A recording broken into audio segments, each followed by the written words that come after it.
دنیا میں جتنے بھی لوگ تھوڑی سی شعور کی آنکھ کھولتے ہیں نا، وہ کسی مذہب کو ماننے والے نہ ہوں یا ماننے والے ہوں، جب شعور بیدار ہوتا ہے نا تو دو چار سوالوں کے جواب وہ تلاش کرنے شروع کر دیتے ہیں۔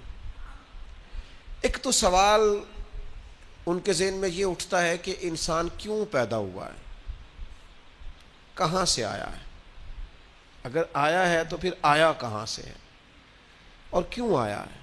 اور پھر یہ بھی سوال پیدا ہوتا ہے کہ سب انسان ایک جیسے سٹیٹس کے کیوں نہیں، کوئی امیر ہے، کوئی غریب ہے، کوئی پڑھا لکھا ہے، کوئی ان پڑھ ہے، کوئی خوبصورت ہے، کوئی ظاہری طور پر لوگوں کی نظر میں بدصورت ہے، کوئی آقا ہے، کوئی غلام ہے۔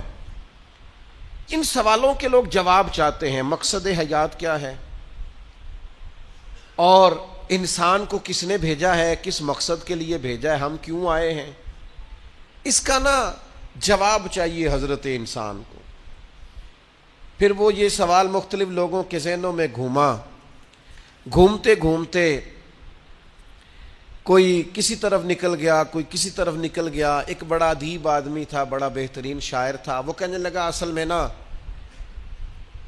انسان ایک پھول ہے، تو بہار کا موسم آتا ہے تو کھل جاتا ہے، جوانی ہے، صحت ہے، تندرستی ہے، پھر خزاں آتی ہے تو آہستہ آہستہ اس کے پتے مرجھا جاتے ہیں، پھر زیادہ ہی پتجھڑ آتا ہے تو ٹوٹ جاتا ہے، یعنی انتقال کر جاتا ہے، لہذا ایک خوشبو ہے، ایک پھول ہے۔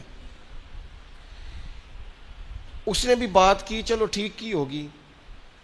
پھر ایک اور شخص بولا، اس نے کہا نہیں، بنیادی طور پر نا پوری دنیا کے اندر مختلف کردار اللہ نے بنائے ہیں، کوئی باپ ہے، کوئی دادا ہے، کوئی بیٹا ہے، کوئی پوتا ہے، کوئی بھائی ہے، تو سب اپنا اپنا کردار نبھاتے ہیں اور پھر اپنے اپنے وقت پر وہ رخصت ہو جاتے ہیں، کیونکہ اب کردار بدلنے کی باری آ گئی۔ اب وہ جو باپ تھا اس نے دادا بننا ہے اور وہ جو پوتا تھا اس نے باپ بننا ہے، لہذا وقت بدلتا ہے تو یہ کردار بھی بدل جاتے ہیں۔ لوگ اپنے اپنے حساب سے کوششیں کرتے رہے، یہاں تک کہ بعض نے یہ بھی کہہ دیا کہ انسان پہلے حیوان تھا۔ یہ ترقی کرتے کرتے کسی نے کچھ کہا، کسی نے کچھ کہا، لیکن یاد رکھنا یہ راز اگر کھولا ہے نا کسی نے تو اسی نے کھولا ہے جس نے انسان بنایا ہے، یہ اسی نے کھولا ہے۔ جو فلسفیوں سے کھل نہ سکا اور نکتہ وروں سے حل نہ ہوا، وہ راز ایک کملی والے نے بتلا دیا چند اشاروں میں۔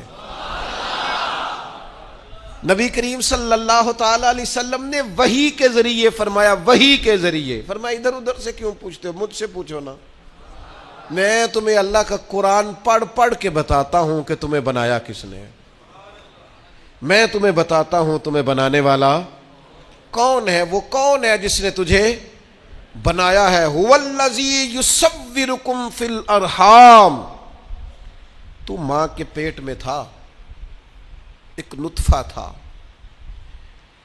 ایک کریم مالک نے چاہا، پھر اس نے ماں کے پیٹ میں تیری صورت بنائی، یہ تیرے نقش و نگار بنائے، اس نے تیرے چہرے کو تخلیق کیا، پھر تیرے چہرے پر اس نے آنکھیں رکھیں، پھر ناک رکھا، پھر ہونٹ رکھے، پھر تجھے بنا کے نہ تو خود ہی فرماتا ہے لَقَدْ خَلَقْنَا الْإِنسَانَ فِي أَحْسَنِ تَقْوِيمٍ، خود بنا کے نہ خود فرماتا ہے کہ تحقیق میں نے انسان کو بڑی ہی خوبصورت ساخت پر پیدا فرمایا۔ ایک منٹ کے لیے ذرا سوچ کے دیکھنا کہ یہ ناک اگر یہاں ہوتا تو کتنا برا لگتا، یہ ہونٹ اگر تھوڑے سے بھی نیچے ہو جائیں تو کتنے، بعض لوگوں کے نا ذرا سے دانت تھوڑے سے کبھی اوپر ہو جائے نا کسی بیماری کی وجہ سے بھی تو لوگوں کو اچھے لگتے۔